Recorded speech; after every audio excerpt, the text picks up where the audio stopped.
So if we want to know how many shirts and how many hats these people sell in total, we can use these facts down here to help us.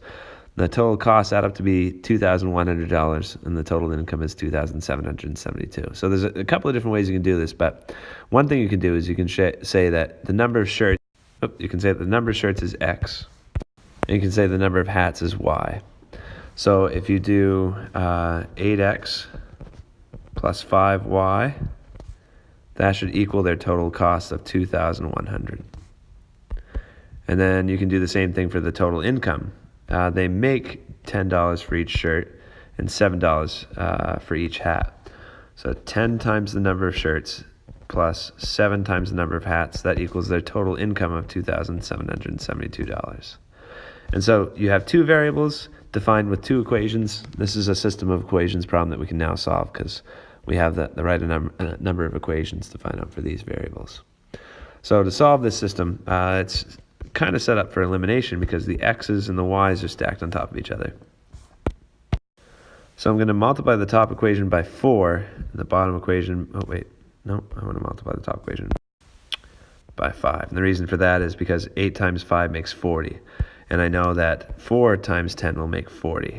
And I'm going to actually multiply the bottom by -4 because sometimes we forget to subtract a negative. It's just easier if one's positive 40x and one's negative 40x. So that's what you get when you multiply that equation out. And the whole reason we did this is so now that you can add the top equation by the bottom equation and make the x's cancel. So when you add the y's together, you get this. When you add these last numbers, you get -588. So the last step is obviously to divide both sides by -3. So you get y is 196.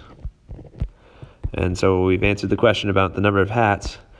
There's 196 hats. And to find out the number of shirts, you can just plug 196 back into either of these two equations.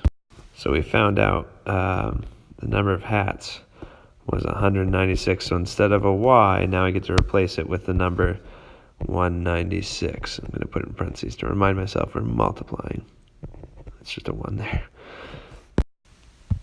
Then we can keep simplifying. You can subtract 980 from both sides. You just need to divide both sides by 8. And we get the number of shirts. That's it, 140 shirts and then 196 hats. That meets both those conditions that their costs add up to $2,100 and their income is $2,772.